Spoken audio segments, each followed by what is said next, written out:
Vocês estão bem, gente? Amém?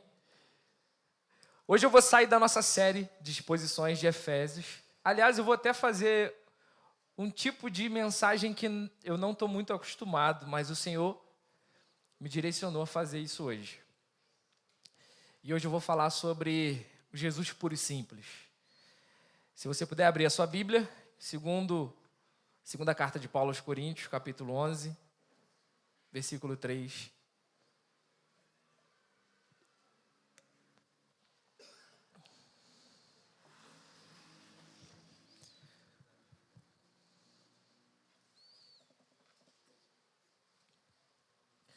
Segunda carta de Paulo aos Coríntios, capítulo 11. A gente já estudou esse texto acho que há uns 2 meses atrás.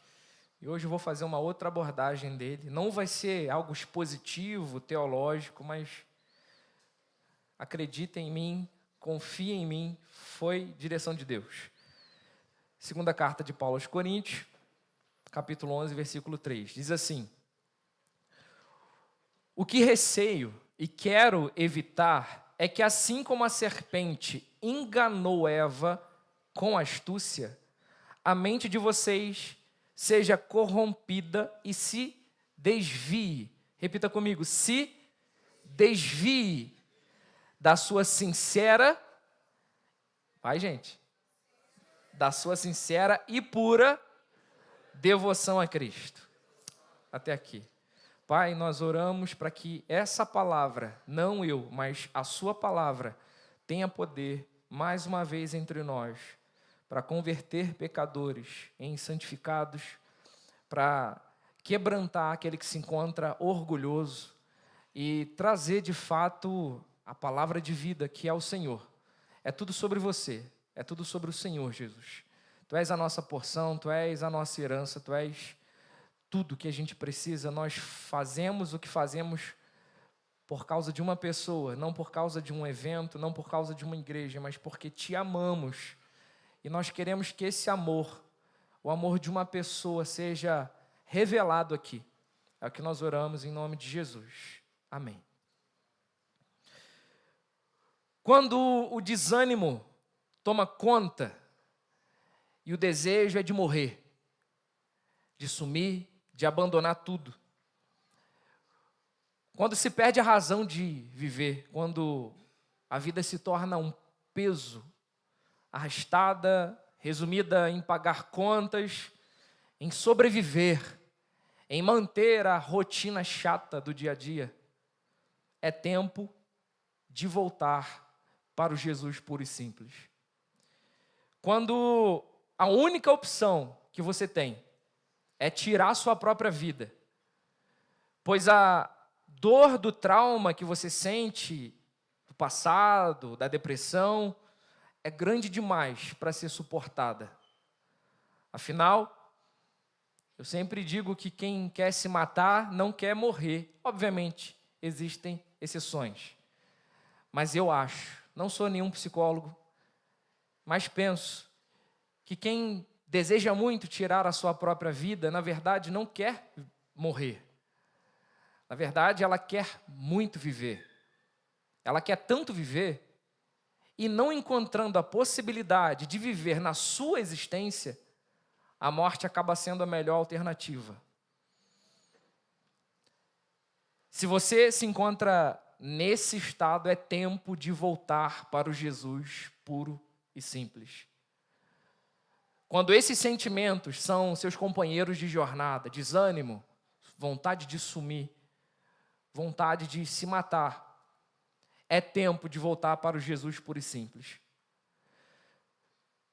Quando você não consegue mais se lembrar qual foi a última vez que Deus falou contigo, quando você não consegue mais se lembrar qual foi a última vez que você sentiu o afago de Deus, que você sentiu o amor de Deus, é tempo de voltar para o Jesus puro e simples. Quando a sensação é de que Deus te abandonou, você se sente abandonado por Ele. A sensação é de que Ele não te ouve mais. A sensação é de que a sua vida é uma punição. Afinal, você faz tanta coisa errada que a vida que você leva é uma punição de Deus. Quando esse sentimento toma conta de você, é tempo de voltar para o Jesus puro e simples. Eu quero falar sobre voltar para Jesus hoje. Quando o sentimento de acusação pelo seu pecado é maior do que a convicção do amor de Deus, é tempo de voltar para o Jesus puro e simples. Quando você se sente menos amado ou mais amado pelo que você faz ou deixa de fazer, ao ponto de achar que Deus é um patrão que recompensa seu funcionário pelo rendimento. Se você acha que Deus recompensa ou deixa de recompensar se baseando no seu rendimento, é tempo de voltar para o Jesus puro e simples. Quando você, por estar desviado, afastado, afundado no pecado, acha que Deus não lembra mais do seu nome, afinal, você nem lê mais a Bíblia, você não ora, você não frequenta mais uma igreja, esse lugar não é mais habitual para você. Quando você é tomado por esse sentimento, é tempo de voltar para o Jesus puro e simples, porque afinal de contas, uma das mensagens mais escandalosas do Evangelho é que Deus te ama do mesmo jeito, independente de você estar aqui ou não. Isso é escandaloso. Um dos maiores escândalos da Bíblia, para mim, é que Deus me ama no mesmo grau, no mesmo nível de amor de quando eu era do mundo e agora eu sendo um pastor. Isso é um escândalo. Porque o amor de Deus não se baseia no meu rendimento. O amor de Deus não se baseia no quanto eu dou ou deixo de dar. Se eu dou pouco, Ele me ama pouco. Se eu dou muito, Ele me ama muito. Se eu oro muito, Ele me usa muito. Se eu jejuo muito, Ele me usa muito. Agora, se eu não jejuo, se eu não oro, Ele deixa de me amar. Não. O amor de Deus é estável. Quando o cansaço não te permite mais orar, ao ponto de você não enxergar os benefícios de estar numa igreja, você consegue identificar quais são os benefícios de estar numa igreja? Quando você não se lembra mais dos benefícios que a caminhada cristã te proporciona, é tempo de voltar para o Jesus puro e simples. Quando você não consegue mais se lembrar dos benefícios de Cristo em você, ao ponto daquilo que você vivia no passado falar mais alto, ser mais atrativo, ser mais tentador, é tempo de voltar para o Jesus puro e simples. Quando a doença te assola, quando o desemprego bate a porta, quando a crise em ti se refugia, e por causa disso, você não consegue enxergar mais a bondade de Deus. É tempo de voltar para o Jesus puro e simples. Quando perdoar dá preguiça. Quando perdoar dá preguiça. No fundo, quando a gente quer que o outro se lasque, fez mal para mim, que pague o mal. Quando a régua começa a ser olho por olho, dente por dente de novo. Quando você começa a desejar que o outro tenha o que ele merece, porque afinal de contas, gente, convenhamos, tem muita gente que se esforça para ter o nosso desprezo. Tem ou não tem? Tem gente que faz questão da nossa grosseria. Tem gente que faz questão da gente destratar. E se assim você segue, você precisa voltar para o Jesus puro e simples. Quando um caixa de um supermercado não te devolve o bom dia, você com todo o amor do mundo, bom dia, e ela simplesmente olha para você e você pensa assim, nunca mais eu dou um bom dia para essa mulher. É tempo de voltar para o Jesus puro e simples. quando você acha que o outro merece desprezo e não amor, é tempo de voltar para o Jesus puro e simples. Quando um pai foi ausente a vida inteira e o que ele mais merece é desprezo, e você dá, é tempo de voltar para o Jesus puro e simples.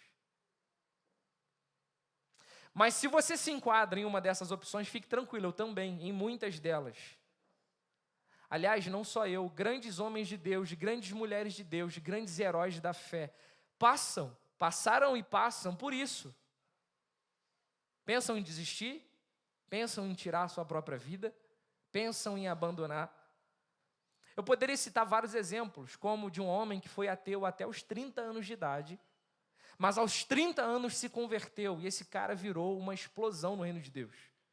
Começou a confeccionar obras de filosofia, literatura, escrever livros e livros, só que conforme a sua vida entra em conversão, ele começa a perder coisas, e uma dessas coisas é a sua esposa. Esse homem começa a dizer o seguinte: será que Deus cuida? Será que Ele realmente protege?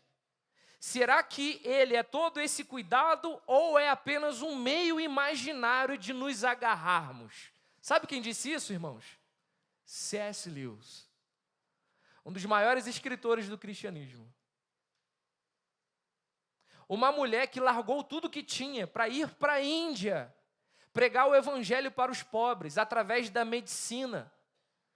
Uma mulher que refletia a graça de Deus, na minha opinião, uma das mulheres mais extraordinárias que já existiram. Disse certa vez assim, em uma das suas orações: eu não me sinto amada como Ele diz que me ama.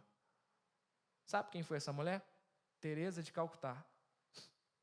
Teresa de Calcutá, às vezes, não se sentia amada por Deus. E esse aqui, para mim, é o exemplo mais louco. Doutor em teologia, um homem muito inteligente, intelectual, pai da reforma protestante. Certa vez ele orou assim: Senhor, procuro esconder-me de ti. Prefiro ouvir as vozes do demônio do que ouvir o teu silêncio. Martinho Lutero. Grandes homens tiveram momentos assim. Momentos de dúvida, momentos de abandono, depressão. Então não se sinta diferente por se sentir assim. Aliás, Jesus se sentiu abandonado. Abra sua Bíblia em Mateus 27, rapidamente.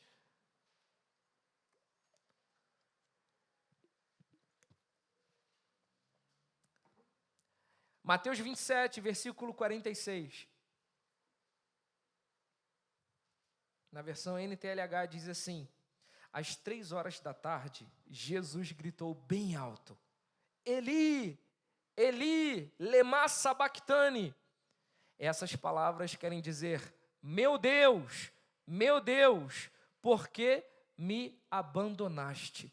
Jesus, na crucificação, se sentiu só. E ele não só sentiu, ele esbravejou. Não tenha medo de esbravejar a sua solidão. Tem vezes que você tem que olhar: Deus, eu não estou te ouvindo. Deus, o Senhor me abandonou. Deus não vai te punir por isso. Sabe por quê? Quando Jesus diz: Eli, Eli, lema sabachthani, meu Deus, por que me abandonaste? O sentimento de Jesus era de abandono. Mas perceba, antes do questionamento de abandono, há uma declaração de que Deus é Deus.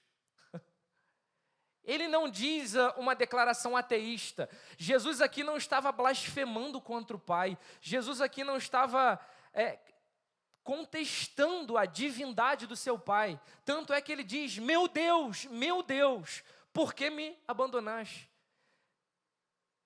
Deus gosta, me permita dizer isso, não tem nada na Bíblia, conjectura minha, mas eu penso que Deus gosta até do questionamento de um homem de Deus sincero. Mas desde que esse questionamento antes faça uma confissão. Meu Deus, por que me abandonaste? Não é um por que me abandonaste, Senhor, o Senhor não existe mais. Não.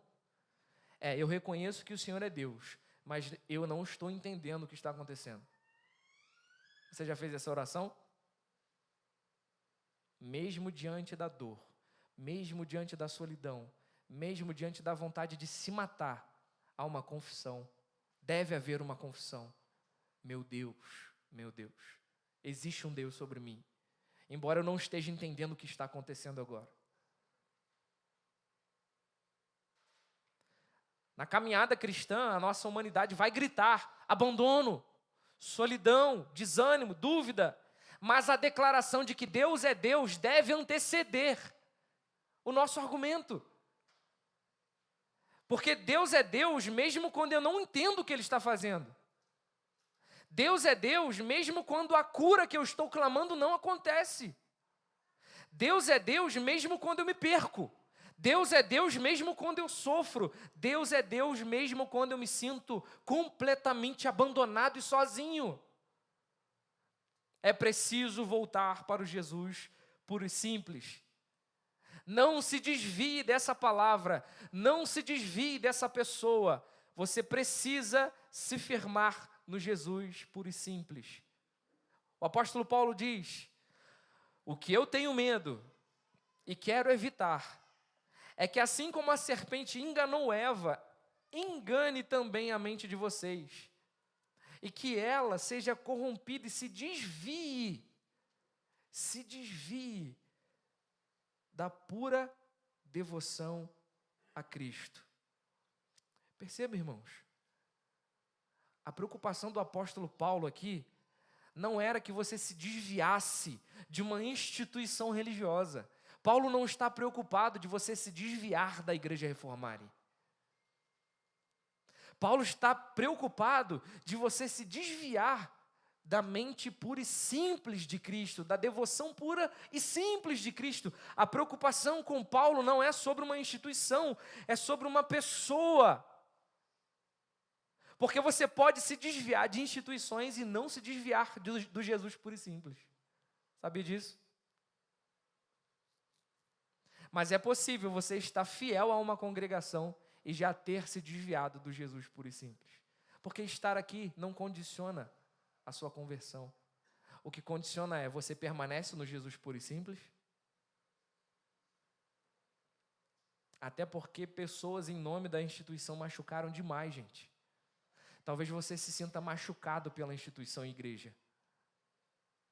Talvez você se sinta traumatizado pela instituição igreja.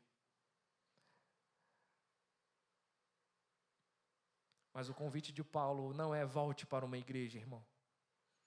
Sabe qual é o meu pedido para você hoje? Não é volte para uma igreja, não é procure uma igreja, se torne um evangélico. O meu pedido a você é: volte para o Jesus puro e simples.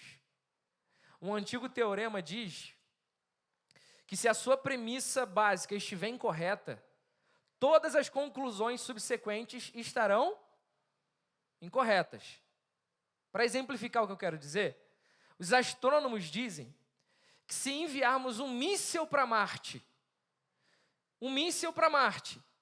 só que se a base da plataforma estiver 2,5 centímetros fora do eixo, você vai errar o alvo 1.500 quilômetros.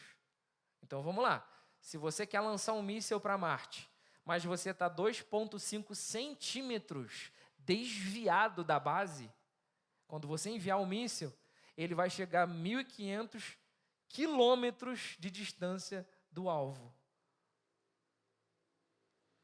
O que eu quero dizer com isso?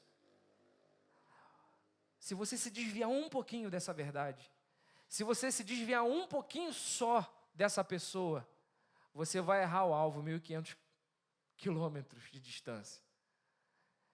Então cuida do teu pé, cara, para que ele caminhe nessa vereda, para que não se desvie um passo sequer dela.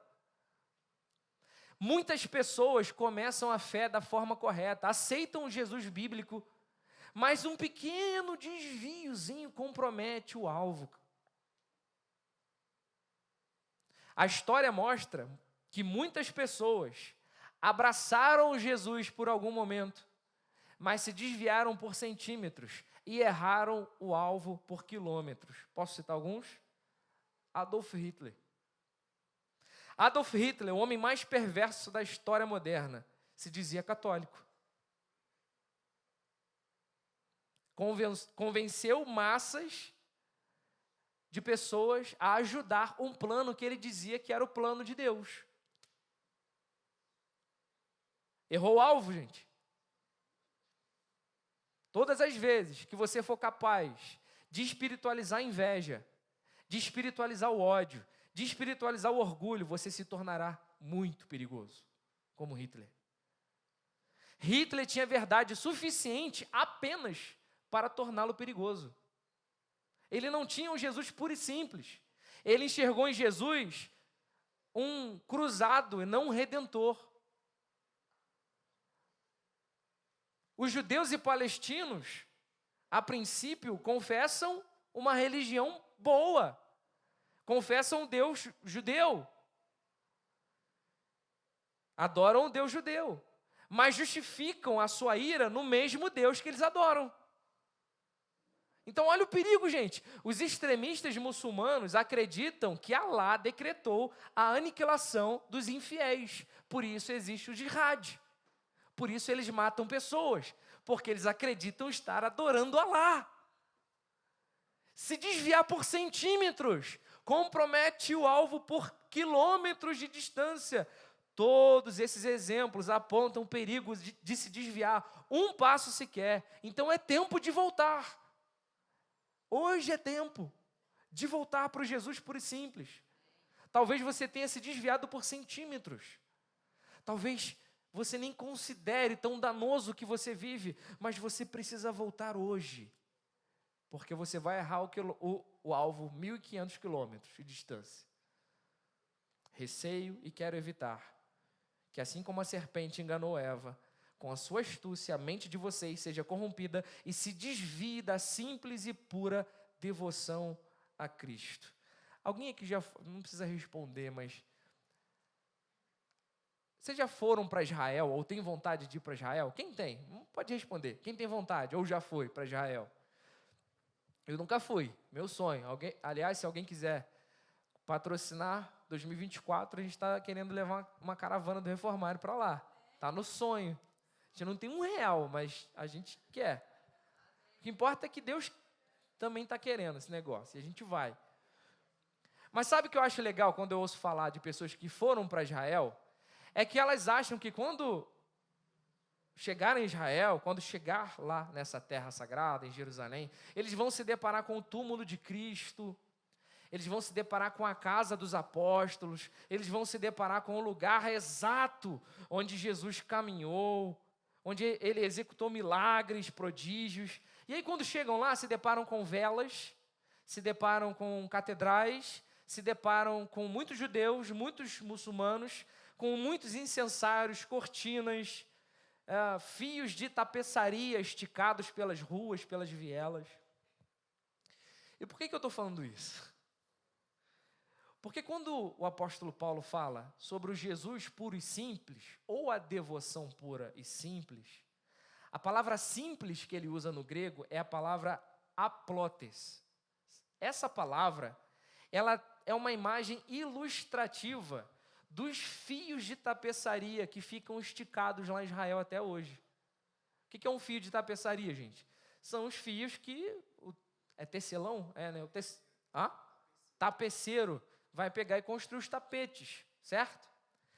E a palavra simples dá origem a essa imagem. Qual imagem? Quando um vendedor colocava os fios esticados, expostos, para vender a sua mercadoria, geralmente ele fazia isso, colocava na exposição os fios bem esticados, e ele tinha um estoque para quando o viajante quisesse comprar, ele falava assim, olha, esse aqui é só um mostruário, eu tenho aqui um novinho em folha e eu garanto a qualidade, você pode levar o que está aqui no estoque. Aí o que o vendedor falava? Não, eu prefiro o que está exposto. A palavra exposto é a palavra aplotes, que significa simples. Então, simples e exposto é quase o mesmo sentido aqui. Geralmente, quando você vai nas Casas Bahias e você vai comprar uma televisão, você faz o contrário. Se o cara falar para você assim, olha, só tem a TV de mostruário, você vai levar? Se tiver muito, mas muito barato, você leva. Agora, você não confia no que está no mostruário, não é verdade? Sim ou não? No período bíblico era o contrário. A pessoa tinha preferência de correr o risco de comprar o que estava exposto, porque ele já estava vendo em sua totalidade o fio, do que correr o risco de levar um novo para casa. Exposto. Um relacionamento é mais sustentado pela exposição e sinceridade do que pela perfeição. Deus te quer exposto. Deus não te quer perfeito.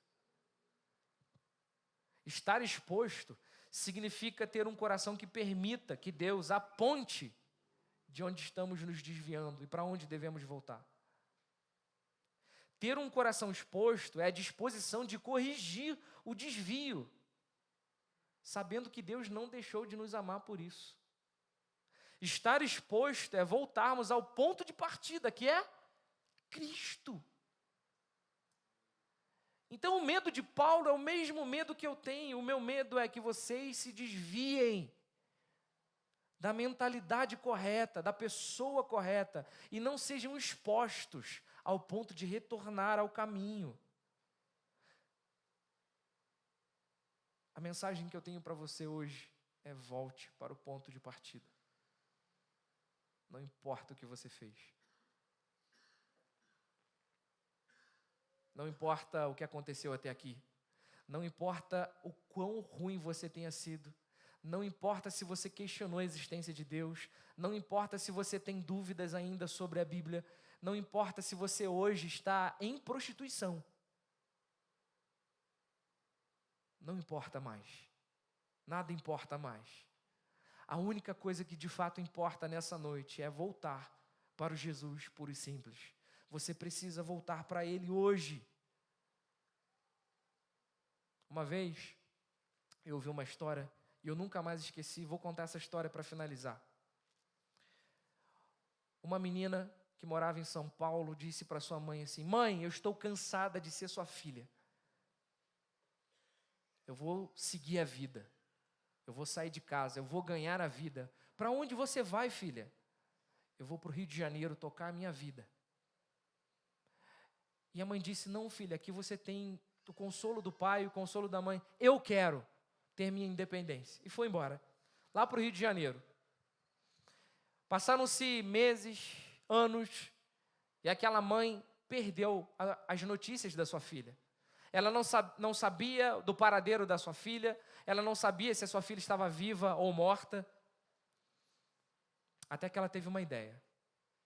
Ela tirou uma foto dela mesma, da mãe, e imprimiu vários e vários folhetos e foi para o Rio de Janeiro.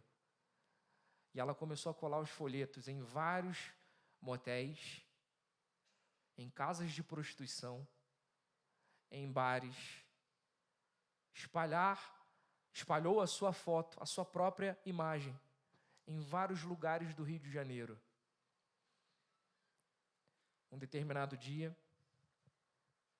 a sua filha estava descendo de um motel. Ela virou uma prostituta.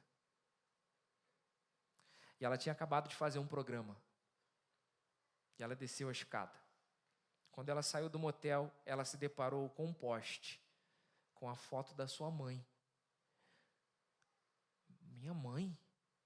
Por que a foto da minha mãe está nesse poste? E ela pega a foto. Quando ela vira no cartaz, estava escrito assim: filha, não importa o que você fez, não importa quem você se tornou, você continua sendo a minha filha. Volte para casa. E aquela filha, chorando em prantos, voltou para a casa da mãe.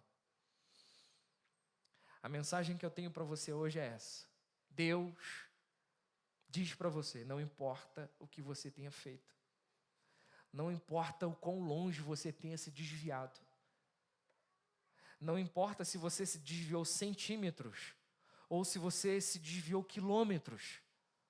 Não importa se você virou uma meretriz. Não importa se você virou um viciado, cara. Não importa. O que importa é apenas volte para casa. O que importa é apenas acredite que Deus pode reconstruir a sua vida. Seja exposto. É preciso humildade para essa decisão, mas Deus se agrada de andar com pessoas expostas. Deus não quer pessoas perfeitas. Deus escolheu as piores tralhas do Oriente Médio. Deus escolheu um bando de maloqueiro para caminhar. Um bando de doido, gente diversificada. Ele coloca na mesa da ceia um zelote e um publicano, esquerda e direita na mesma mesa. E ele diz, se amem. É isso que ele tem para você. Nessa noite, Deus não tem uma palavra de julgamento para você. Ainda não. Deus tem uma palavra de esperança para você. Apenas volte para casa. Apenas volte para a minha família. Volte para o meu nome. Volte para o Jesus puro e simples. Essa é a mensagem que eu tenho para vocês.